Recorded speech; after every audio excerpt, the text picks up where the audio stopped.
Perry Peacock here with Wilderness Innovation, and doing a little segment today on our personal survival blanket series, and just to kind of give you a little overview of the series and show you a couple of things. And I don't think I've ever shown this blanket right here. This was the original personal survival blanket, and this thing is getting old. I still use it. Every week, so I mean it still gets a lot of use. But it's got all kind of things on it. It's got tie-out tabs all over the place. It's got, where are they? It's got snaps on it and stuff like that. Whereas years and years ago, I was working on making it integrate to the poncho and different things like that. But this thing here, it's seen a lot of abuse over the years, but it's still hanging in there. It's even got some places where it burned through, which I'll show you. Right there, I got too close to the fire, and it singed the cover fabric. But you know, the cool thing about the way these blankets are made is the insulation in the middle. It's all one piece. It's one sheet, and it's all connected together. It's not a bunch of fibers laid together or anything like that. It's all connected. So even though if I were to tear it or burn a big hole in the fabric or whatever, the cover fabric, the insulating material is still good and it's not going to come out. I mean, this happened a couple of years ago, it almost makes no impact at all. The cover fabric is mostly for looks, and it also helps. It's a little slicker, gives a little better feel, that sort of thing. But this one was the Universal Digital on one side and the OD Green on the other side. So this is the original personal survival blanket that we made, and but this one here, at the time I was trying to make the smallest blanket I could make that would still work. And so this one here it's smaller than anything we make today. This one is 6 feet by 6 feet, which actually it works pretty well. But in colder weather, that's when you notice a difference. You can't bundle up in it without curling up a little bit, and sometimes you just want to straighten out a little. so it can be kind of a deal there. But I've slept in this blanket here down to 4 below zero, and it was not at all comfortable, let me tell you. It was not comfortable. But I did it. I didn't get hypothermia or anything, but I didn't sleep that well either. But mostly it was due to the fact that this was just too small. I couldn't get my whole self inside of there to stay warm, so there's always some part of me that was getting cold. So when we started making the blankets, our smallest size is 6 feet wide and 7 feet tall. I found that gave me room to get down inside and to give myself a lot better protection. So anyway, let me show you a little bit about the blankets and kind of lay them out here for you. And even the large one will compress down to about half the size. It'll compress down to about 10.5 inches tall. So if you want to compress them, they can really go down quite a ways. And I prefer to stuff them. That's the easiest way to stow them. Just grab a handful and just start stuffing. And that's much easier than, the material is so resilient it's hard to try to roll it up. But so this one's in our XL. This is in our XL stuff bag, multi-purpose bag that can become a pack and everything. So pull this one out of here.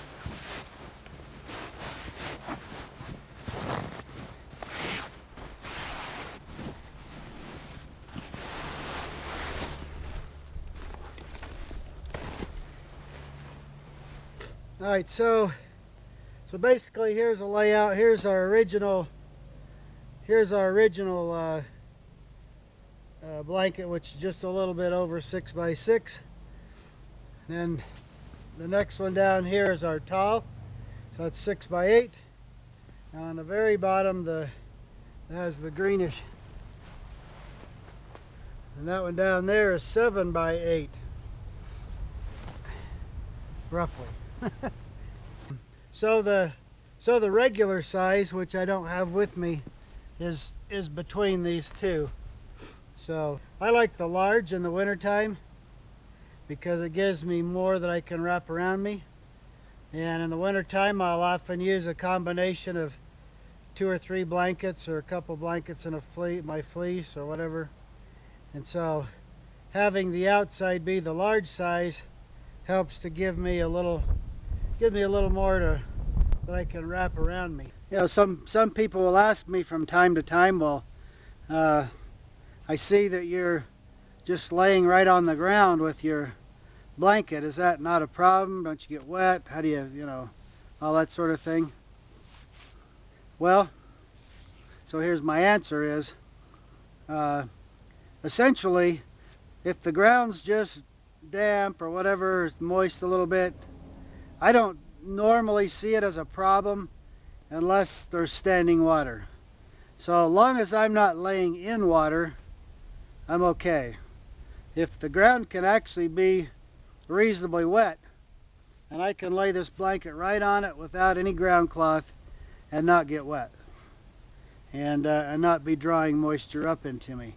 This thing with your body heat, it's wanting to drive the moisture out of it, not suck it into it. So when you're laying in it, that's not really a problem. Now if I'm in a situation where the ground might be saturated and might be puddling somewhat or whatever, then what I'll do is I'll take like this juniper tree or like I got the pinyon pines over here, break off some boughs and make me a little mattress, you know, 4 to 6 inches or whatever I want, thick. Lay that down, then lay the blanket on top of that, so that gives me a little elevation above the ground, and then any moisture that comes along can just run underneath and out the other side. And so I found that works pretty well. I have slept before where I actually slept in a puddle. Not the best idea. Because, you know, if you're sleeping in a puddle, you're going to get wet. There's no two ways about it. But anyway, so that's kind of the deal. So these are nice because they're really safe because of how well they handle the moisture, how easy it is to dry them.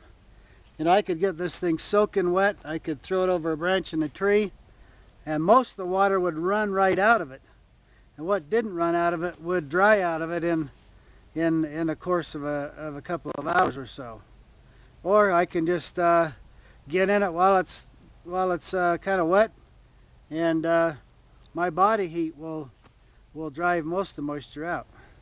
So anyway, so that's what makes it really nice, and that's because that's one thing that really kills you in a survival situation is getting wet. So these are a way of alleviating some of the danger of getting wet by being able to handle the moisture a lot better. Another question people will often ask is, how do you keep your feet in? Well, this one's 8 feet. This one's 8 feet tall, so I got plenty of room. I'm only 5'10", so you know.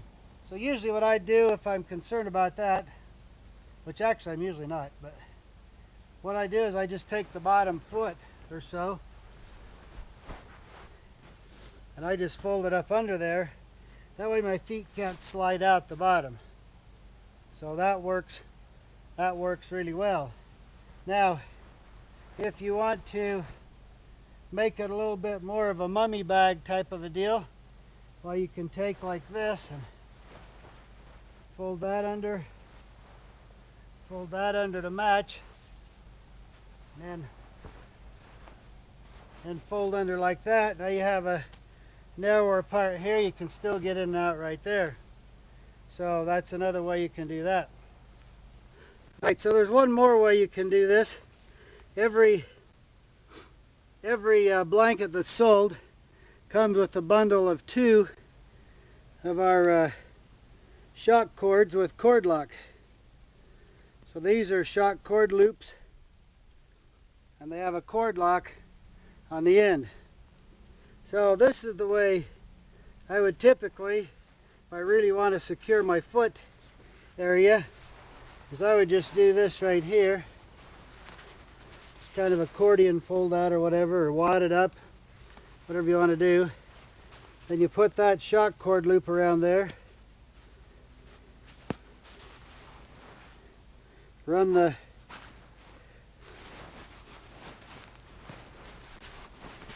thing down. Now I've totally closed off the foot end. I can't possibly come out the bottom of there.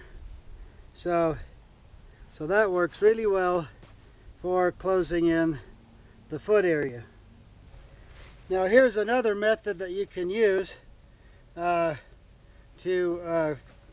enclose yourself in the blanket pretty well, and I kind of call this the cocoon method.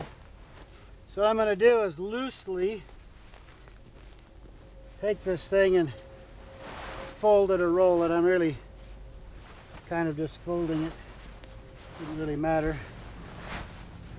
In this case, I'm going lengthwise with it.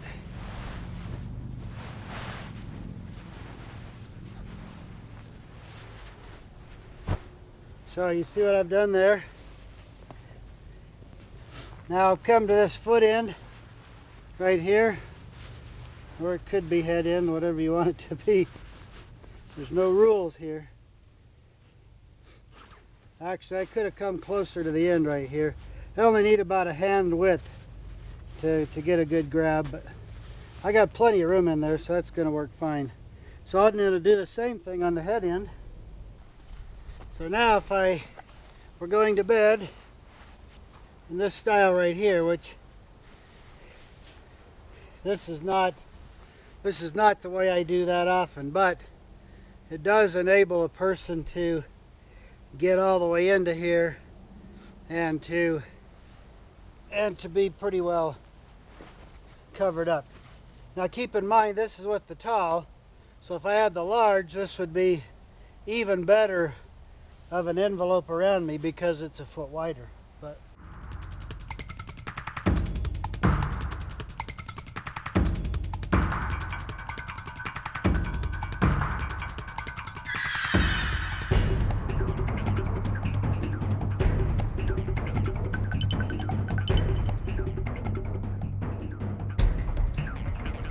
because it was rolled up, it kind of wants to roll up around me, and that can, you know, give me a little bit better deal here.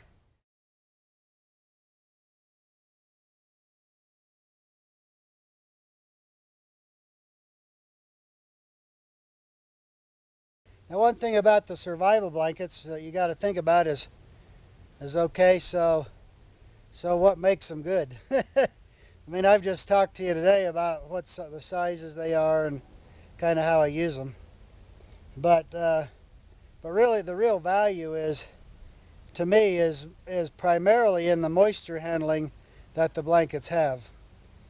These blankets will deal with moisture better than anything I know of.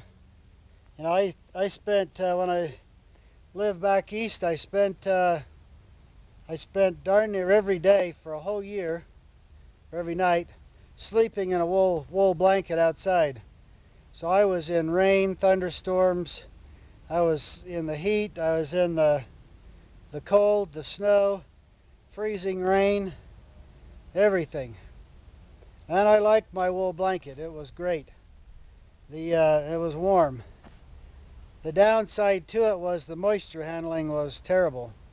You know, it was in continuous use. It'd be hard to keep it from getting musty or mildewy smelling and stuff like that, because it was hard to get it dry enough while you're using it.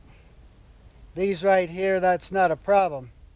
If you watch, I'll put a link to a video or two in the description of this video, so if you go back you can click on them. But oh, by the way, we do have a whole playlist on YouTube just dedicated to the blankets, to the personal survival blankets. So you can even just go to the playlist and watch everything that's on there. No matter how good your preparations are or whatever, water can play a critical role in your survival or even your camping situation. Many times getting wet or getting your gear soaked at the wrong time can mean the difference.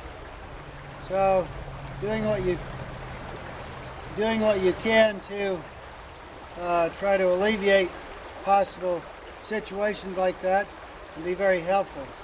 This is one of the primary areas where we first looked at with our personal survival blanket, is being able to deal with the wet and deal with more moisture effectively. So let me show you a couple things while we're here by the creek. Let's say, for example, that your survival blanket accidentally falls in the water, like so.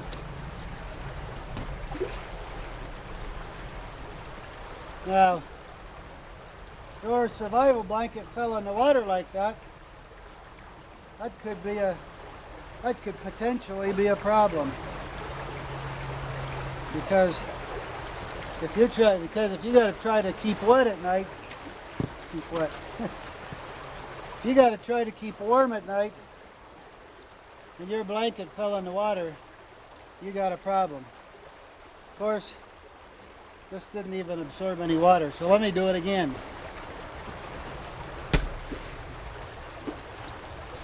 So say it fell in the water. You got a problem. Now, nothing I've got here is waterproof. The bag is breathable. The blanket is totally breathable. There's not a thing here that's waterproof. So let's just say it accidentally fell in the water.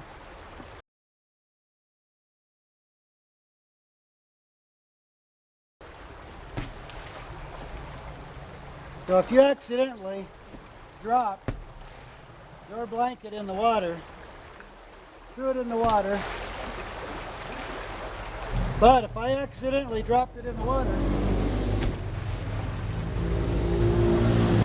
but if I did accidentally drop it in the water, that could be a serious problem right there.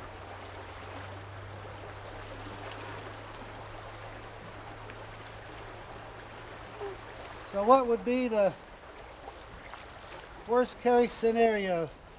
So I'm up to about 15 times having tossed it in the water there. And it's picked up a little water. I can feel the weight.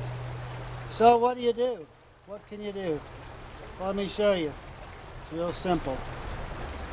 Alright, so if I had accidentally dropped my personal survival in the water 15 or 20 times, and it happened to get a little wet, then what can I do? Everything here is nothing here is waterproof. It's all totally breathable. Even the stuff bag is breathable. So what can you do? Well, you can do this. Look at that.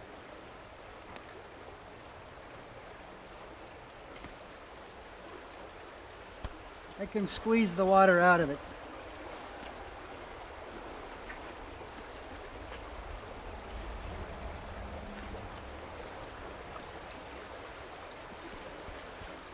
All right, I've got a good bit of the water out of it already.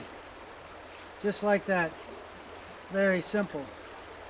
Now, keep in mind that this personal survival blanket is warm even when it's wet or damp. And so I'm still okay, just like a wool blanket. But I can actually dry the thing fairly well by squeezing it like I did there. Once again, Perry Peacock, Wilderness Innovation. Have a great day.